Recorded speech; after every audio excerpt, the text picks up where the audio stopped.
Hello everyone. Today is class number 30 for your EMFT subject. Okay, so class number 30 for EMFT. Okay, so today I will start from the magnetic flux. Okay, so what is your magnetic flux? So this magnetic flux, the definition last day I have discussed that the magnetic flux is phi, denoted by phi. Okay, and your unit, this unit will be Weber. Okay, unit will be Weber. So now what is the magnetic flux density? This is most important.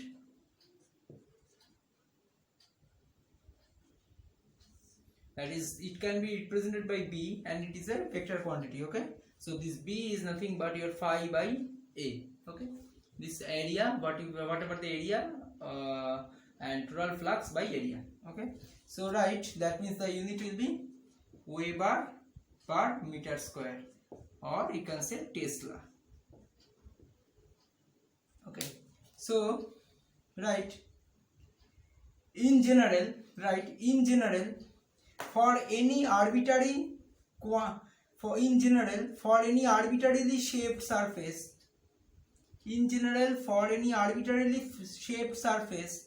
placed in a magnetic field with flux density B vector, comma, the total flux coming out of from the surface is given by, the total surface is given by phi equals to, that means B into A. Okay, so if we consider it is a differential element, so it will be B surface integration of ds. Okay, so if we consider this A is a, so suppose we are considering B equals to d phi ds. Okay, so it can be easily treated. Okay, so this is from this expression, this phi can be written as surface integration of B dot ds. Okay, or you can say the surface integration of B dot s into A cap, whatever the direction of this surface, and we know surface is a vector quantity, so whatever the direction of this surface, we can be written it separately. Okay, the phi may be written in this form. Okay, so here you can write AS vector is a unit vector normal to the surface. This AS vector is a unit vector normal to the surface, that is the direction of this surface. Okay, so next write the magnetic field intensity. Now the magnetic field intensity H is related with the magnetic flux density B, as the magnetic field intensity H is related to the magnetic flux density B as B equals to mu into H. Okay, so what is mu? Mu is called permeability of the medium. Okay, so in case of electrostatics, there is a term for permittivity, right? It is a permittivity, and here it will be permeability. So same type of concept, permeability. So same type of concept. Okay, so permeability means what? Permeability means the property of any medium by virtue of which it can pass the magnetic flux through it. So write the permeability definition. Permeability is the property of any medium by virtue of which it can pass the magnetic flux, through it. So this is your permeability. Okay, so this permeability have equals to mu naught into mu r. Okay, so what is mu naught? Mu naught is absolute permittivity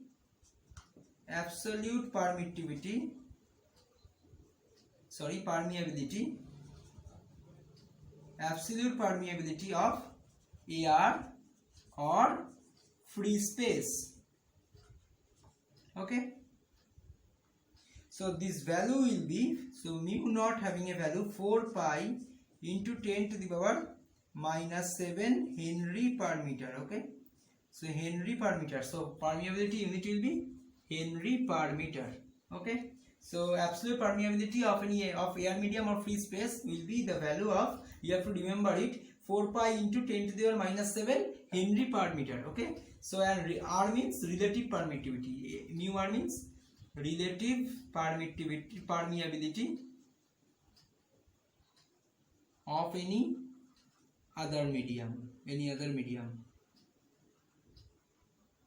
okay, of any other medium. So mu equals to mu naught into mu R.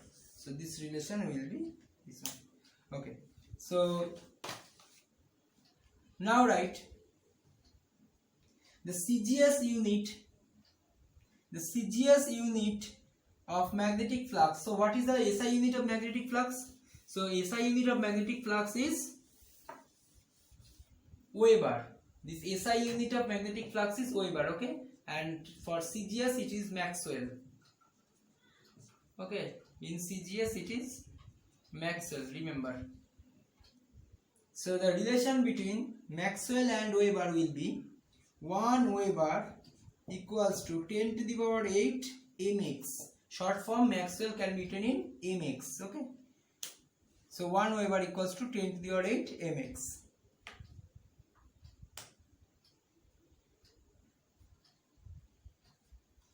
Okay, so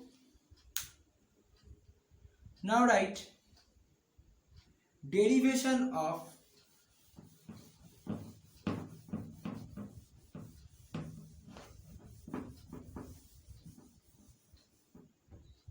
topic number 5,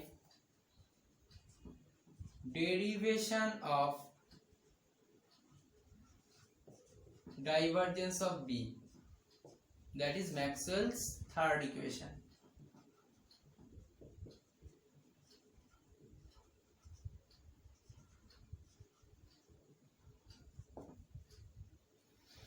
Okay, so write the flux, magnetic flux density, or write magnetic flux through any surface. The magnetic flux through any surface is the surface integral of the normal component of B, that is phi is the surface integral of this normal component of B. Okay, so make it equation number 1. As it is not possible, right, as it is not possible to have an isolated magnetic flux lines, so as it not possible to have an isolated magnetic flux lines, that is, the flux lines are always close upon themselves.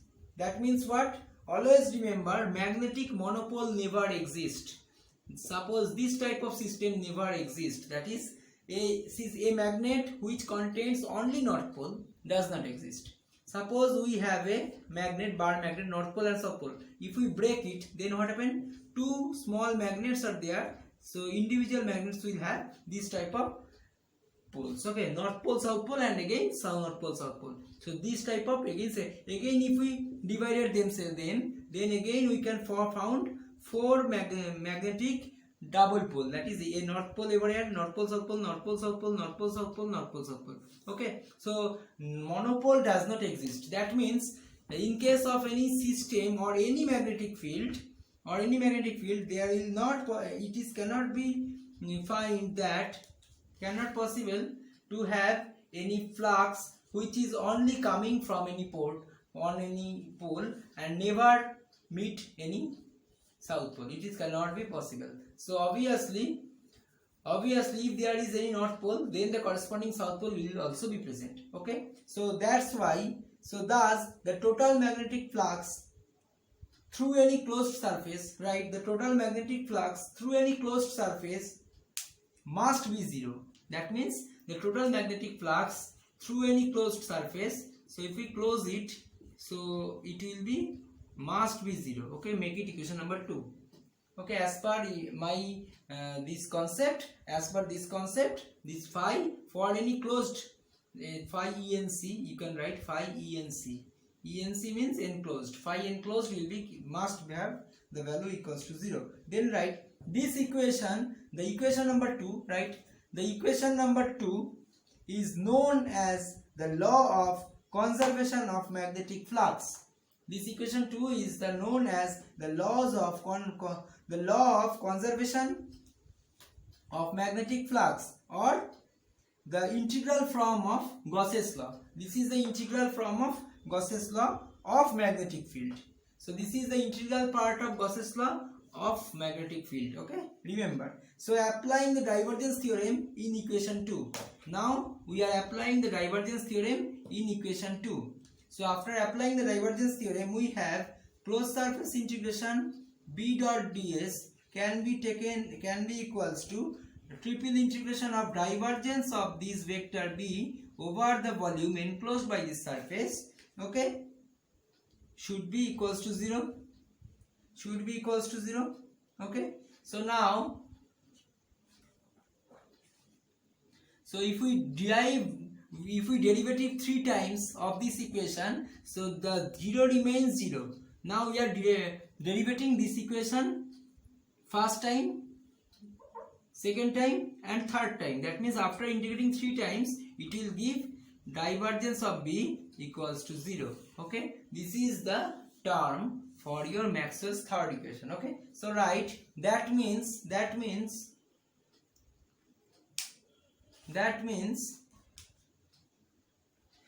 the magnetic field density, that is B, the magnetic field density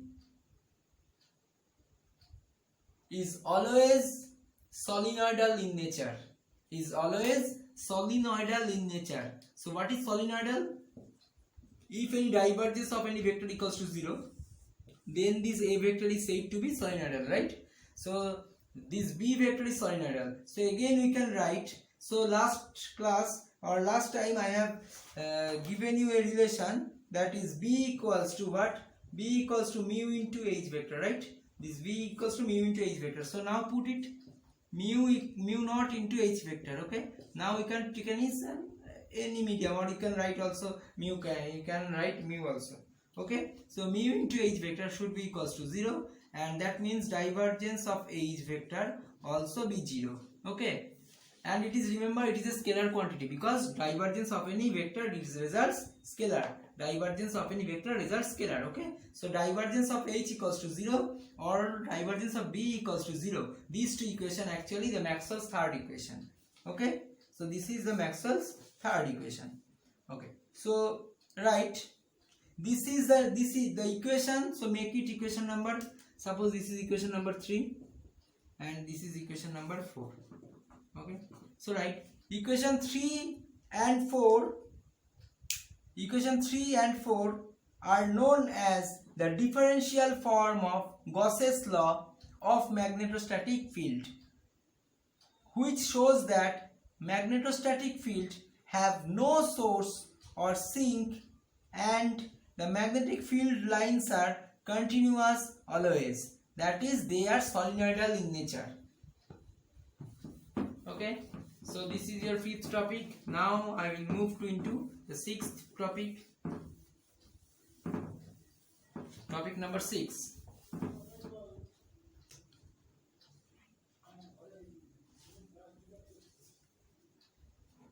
Next, Ampere's circuital law.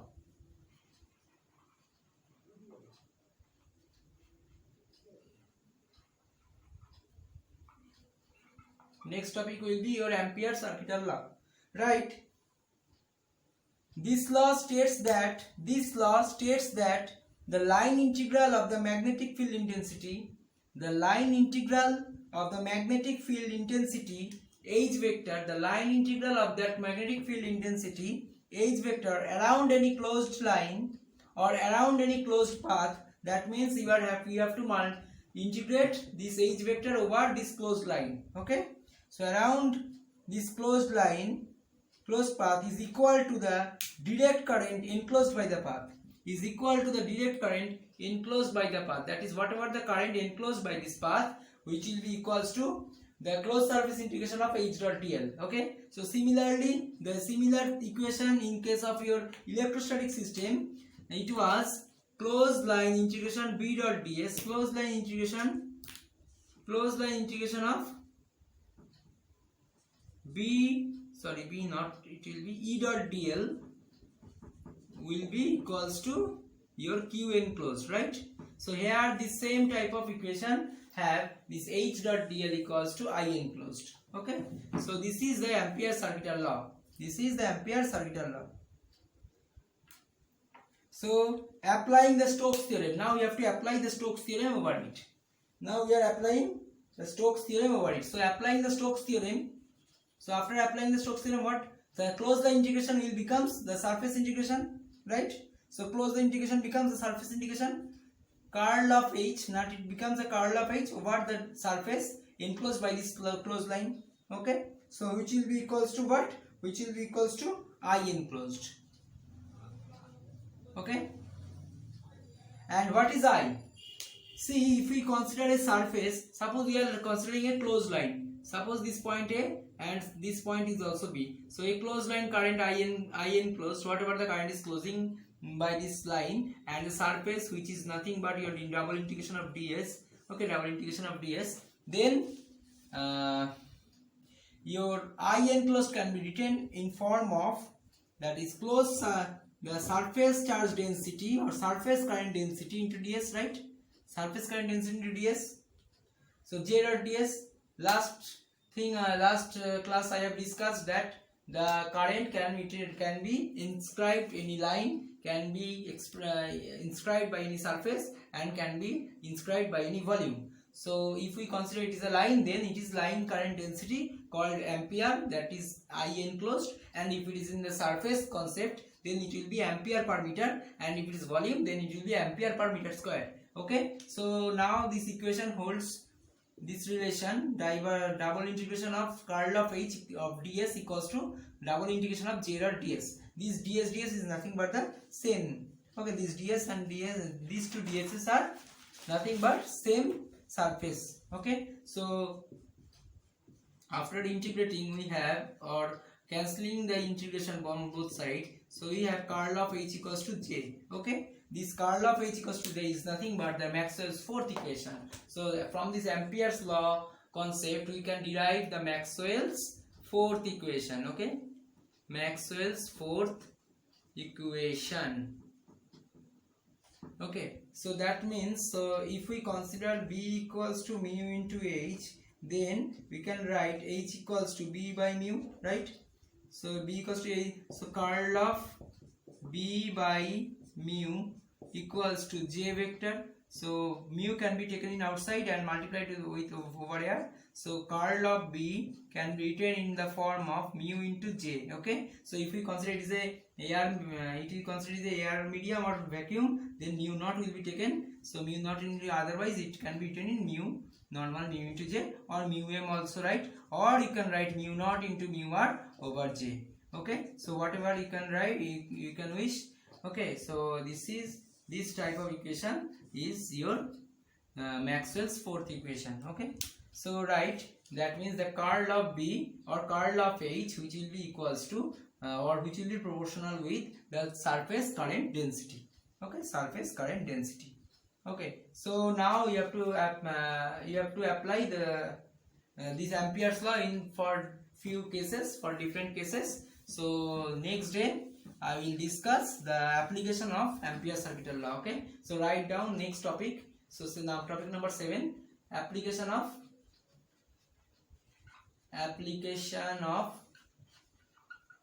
Ampere's circuital law. Okay, so today's class up to this much. Thank you.